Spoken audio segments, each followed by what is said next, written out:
Arrêtez au lunatique. Tov, Boker Tov. Boker Tov. On a dit le dimanche. Premier du mois de janvier. 1er février. J'ai l'impression d'être dans un sketch. Et le 12 du mois de Vat, Be'ezrat Hashem. Date. 1er février, pas janvier. Si janvier, il blie. Hein? On dirait un grand bonjour à tous ceux qui nous regardent. Et la fois, Shlema pour tous les enfants d'Israël. Omer Rabbeinu, savoir et connaissance, le Da'at. פעמים הקדוש ברוך הוא מביא על האדם דברים כדי שיבין מהדברים רחמנותו ואלוקותו יתברך. Il arrive des fois que Dieu amène sur l'homme des événements qui feront apprécier sa miséricorde et sa puissance, Be'ezrat Hashem, pour que l'homme puisse comprendre que tous les événements, s'il était patient, comprendrait pour cela que tout est chesed absolu. Il a dit oui, donc Adam, c'est que c'est bon. Mi shemocho meboulbal, celui qui est un tant soit peu meboulbal, c'est-à-dire confus dans son esprit. Hiye ragi betfilat Habakuk Hanavi, celui dont l'esprit est perturbé, plus exactement, s'habituera à lire les écrits du prophète Habakuk. D'où du 3e chapitre. Non. Dans le 3e chapitre, du 1er verset au 19e verset. Celui qui est Meboulbal, c'est une ségoula d'Irabben Nachman mi Breslev, pour que l'homme retrouve Bezrat Hashem l'équilibre de ses pensées. Celui qui a de mauvaises pensées lira la lettre He du Télim 119. Ça, c'est pas marqué ici, c'est marqué ailleurs. On va dans Masechet Avot, on est dans la 12e Mishnah Minashamayim, 4e chapitre. Il y a marqué là-bas, Rabbi Eliezer ben Shamoua Omer. Qu'est-ce que vient nous enseigner Rabbi Eliezer ben Shamoua? Tu te devras de respecter ton élève aussi bien que tu aurais voulu qu'on te respecte toi-même. Sheken Moutzim Moshe Rabbeinu alav shamar Yoshua, comme on a vu Moshe Rabbeinu avec son élève qui était Yoshua, Bahar lanu anashim, Bechar lanu anashim, choisis-nous des hommes, comme il a dit, Bechar li, lo, et là, Bechar lanu. Quand Moshe Rabbeinu alav shalom, le maître de la Torah, le maître des centimètres et des millimètres, a demandé de choisir des hommes, parachat d'Afka non,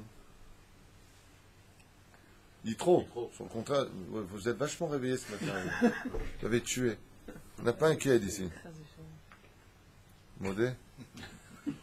Bahar il dit pas, choisis-moi, style, c'est pour moi. Ata Kavana, toi tu es le serviteur, et moi je sais ce que j'ai à dire. Et là, Bechar Lanu. S'il dit Bechar Lanu, c'est qu'il a mis son élève à son niveau à lui. C'est ce qu'il dit dans la Mishnah.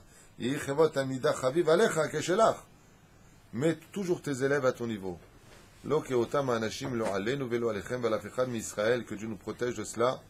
Des fois où certains rabbanim, que Dieu leur pardonne cette erreur. Je parle de connaissance de cause, puisque j'en ai été moi-même directeur de plusieurs kollels avant d'arriver ici dans la ville d'Ashdod, où tu vois la façon des rabbanim, qui des fois un temps soit peu oublient, qu'ils parlent à des élèves qui sont eux-mêmes Talmidei Chachamim, et il y a du zilzoul.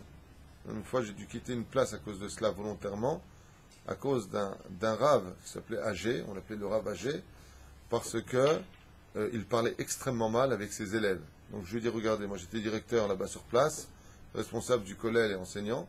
Je dis, voilà, si vous reparlez encore une seule fois avec les élèves comme vous le parlez, non seulement je m'en vais, mais de qui plus est, vous aurez affaire à moi.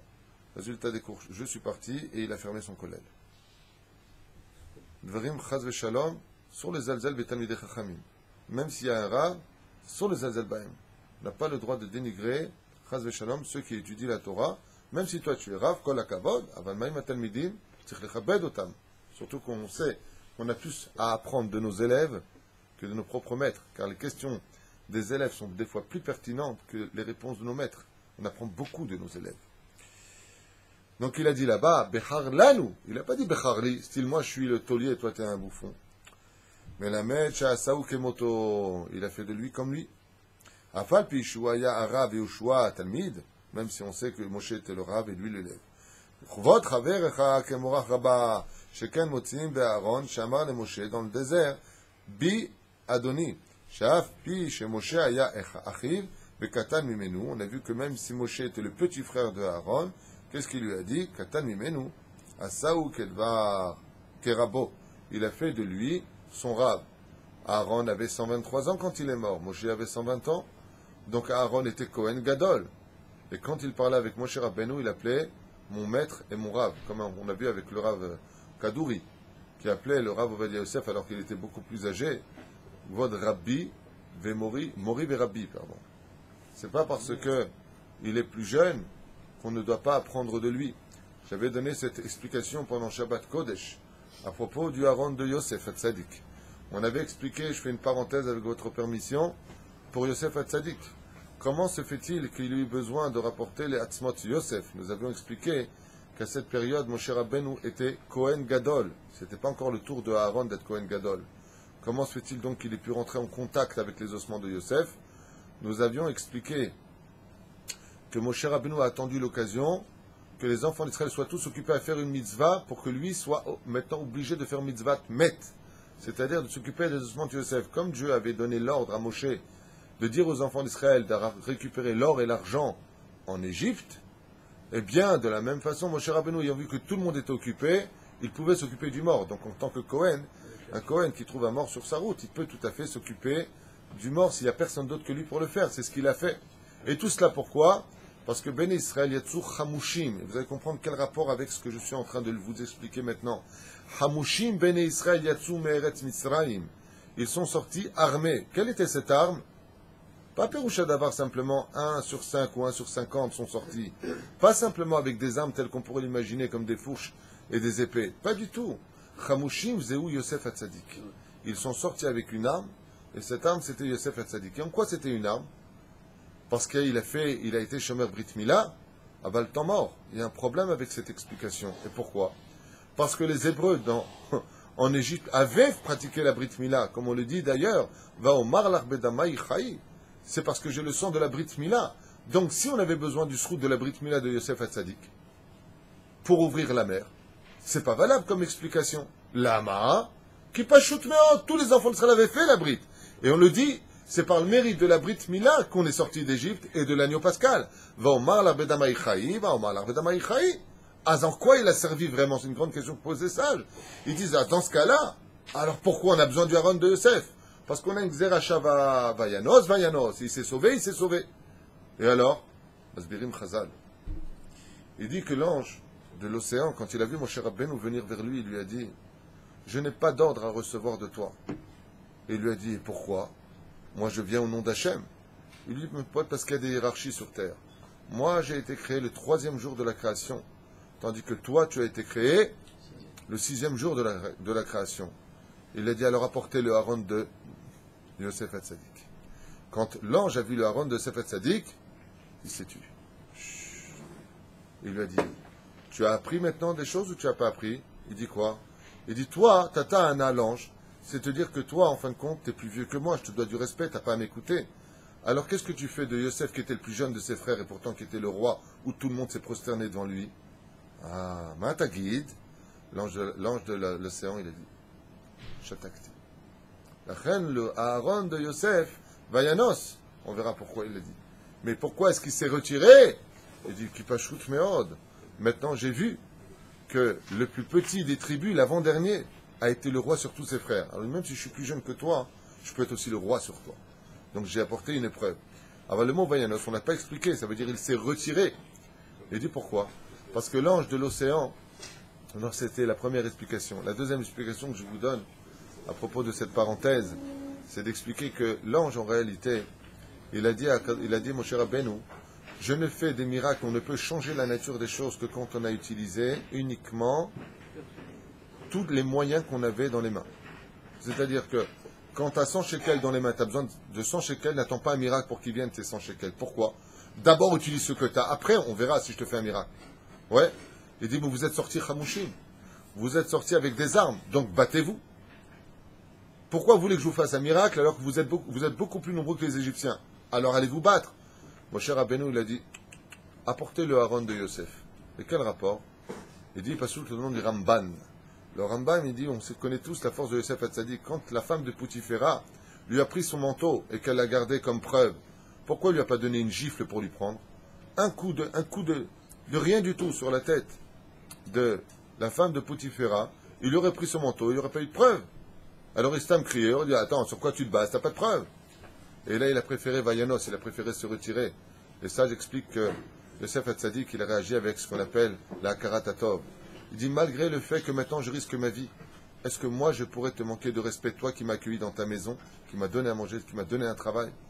Je suis quelqu'un de rempli de gratitude. Je ne pourrai jamais lever la main chez quelqu'un qui m'a accueilli chez lui. Ce qui fait que quand l'ange, il a dit à Moshe Rabbeinu, vous avez des armes, vous êtes sortis Chamushim, allez vous battre contre eux. Il a dit apportez le haron de Yosef, Vayanos. Qu'est-ce qu'il a fait Yosef? Il a préféré se sauver que de lever la main sur celle qu'il a fait accuser pour 12 ans de prison, voire jusqu'à la mort, alors que ses intentions étaient de le tuer. La reine, tout comme lui, il n'a pas levé la main. Comment tu veux que nous, les Hébreux, on lève la main sur l'Égypte qui nous a accueillis malgré le mal qu'ils nous ont fait dans leur pays? Vezé Vayanos keneged Vayanos. Vezé akor shel hakaratatov. Et c'est ce qu'il dit. Moshe Rabbeinu, malgré tout, il a fait de lui le plus petit, comme Yosef Hatzadik qui était le plus jeune des tribus. Il a été le roi sur les autres. De la même façon, Aaron, il a fait de son petit frère. Il a accepté, il n'a pas fait, c'est Dieu qui l'a fait. Mais il a accepté de prendre des ordres de lui et de l'appeler Vod Rabbi ou Mori. Talmidei Chachamim Babel omdim ze bifnei ze vekorim ze al ze. Comme il a marqué là-bas, ils s'appelaient les uns les autres. Omora Rabba Kemora Shamaim. Et que par contre, tu dois avoir de la crainte pour ton Rav, comme tu crains le ciel. Shekain Motziim be Yoshua Shamar le Moshe. Comme on a vu dans le livre de Bamidbar que Moshe, que Yoshua dit à Moshe Rabbeinu, Adoni Moshe Kalam. Alors, allez-le alechem. Il a dit à Moshe Rabbeinu, vous vous rappelez à propos de quoi? De Nadav et Avihu? Non. Il a dit à propos de Eldad ou Medad, qui étaient devenus donc les demi-frères de Moshe qui a fait des prophéties. Et Yoshua a dit à Moshe Rabbeinu, Kalam, tue-les, extermine-les, parce qu'ils ont osé faire une Avera. C'était quoi cette Avera? De faire une prophétie devant le Rav. On n'a pas le droit de donner une halakha devant son Rav. Ils ont carrément fait une prophétie devant le maître de la prophétie. Il a dit donc tue-les. Kulam mina olam. Kalam mina olam. Exterminez de ce monde.